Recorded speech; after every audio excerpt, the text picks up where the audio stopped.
रामगिरी नाम का जो महाराज है मध्य प्रदेश का रहने वाला, अब फिलवक्ती के तहत हमारा यहाँ जमा, अल्लाह ताला हमारा यहाँ जमा को ना कबूल फरमाए।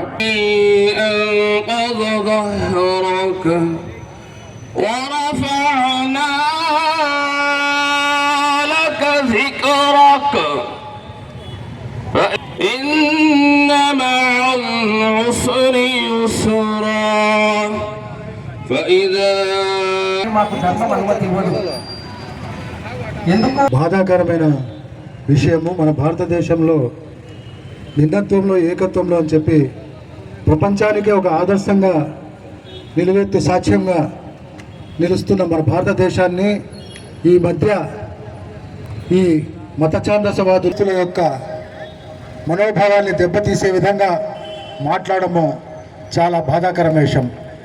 నేను ఒకటే పాలకులను కోరుకుంటున్నాను, ముస్లింలు ఇస్లాం అంటే మా మహమ్మద్ ప్రవక్త రసూలుల్లాహ్ సల్లల్లాహు అలైహి వసల్లం గారు ఒకటే, ఆయన ప్రజలందరికీ కూడా ఆయన ఒక దిక్సూచిగా ఆదర్శంగా ఆయన మనకందరికీ కూడా దారి చూపించడం జరిగింది ప్రపంచానికే. అటువంటి దారి చూపించిన మా మహమ్మద్ ప్రవక్త గురించి అనుచిత వ్యాఖ్యలు చేసినటువంటి రామ్గిరి అని చెప్పే బాబా అతన్ని ఉరిశిక్ష వేసినా కూడా తక్కువ అని చెప్పి నేను సందర్భంగా గుర్తు చేస్తున్నాను. ఎందుకంటే కోటాను కోట్ల మనుషుల్ని, ప్రపంచంలో ఉన్న కోటాను కోట్ల ముస్లింల యొక్క హృదయాన్ని గాయపరిచిన ఒక వ్యక్తి, అటువంటి వ్యక్తికి బహిరంగంగా ఇటువంటి రోడ్లపైన బహిరంగంగా ఆయనకు ఉరి తీస్తే వేరే వాళ్ళు కూడా వేరే మతస్థులపైన వేరే మా మహమ్మద్ ప్రవక్త ఒకటే ఆయన ఉద్బోధించాడు, ఆయన ప్రబోధించాడు, అన్ని మతాలను కూడా గౌరవించు, అందరిని కూడా సర్వమత వాళ్ళని కూడా వాళ్ళనందరినీ కూడా దగ్గర తీసుకో, నీవు నీ భార్య నీ బిడ్డలు మాత్రమే గ్రహించకుండా నీ ఇరుగు పొరుగు వారు ఉన్న వారిని వారు ఏ పరిస్థితిలో జీవనం సాగిస్తున్నారో ఏ మతస్థుడైనా కూడా వారిని హక్కువ చేర్చుకొని వారి యొక్క కష్ట నష్టాల్లో నువ్వు పాలు పంచుకో, అప్పుడే ఆ అల్లాహకు నువ్వు దగ్గర దారికి అవకాశం ఏర్పడుతుందని చెప్పి ఆయన 1400 సంవత్సరాల ముందే మన ప్రపంచానికి అందరికీ కూడా ఆయన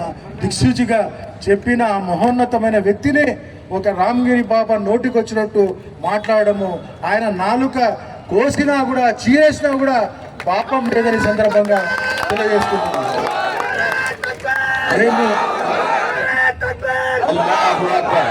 మేమంతా ఒకటే కోరుకుంటాము, ఖురాను, భగవద్గీత, బైబిల్ ఒకటే ప్రబోధిస్తుంది. ఎక్కడ కూడా ఒకరిని ఒకరి దూషించుకోండి, ఒకరి గౌరవాలని మనోభావాలని దెబ్బ కొట్టండి, ఎక్కడ కూడా ఏ గ్రంథం కూడా చెప్పడం లే.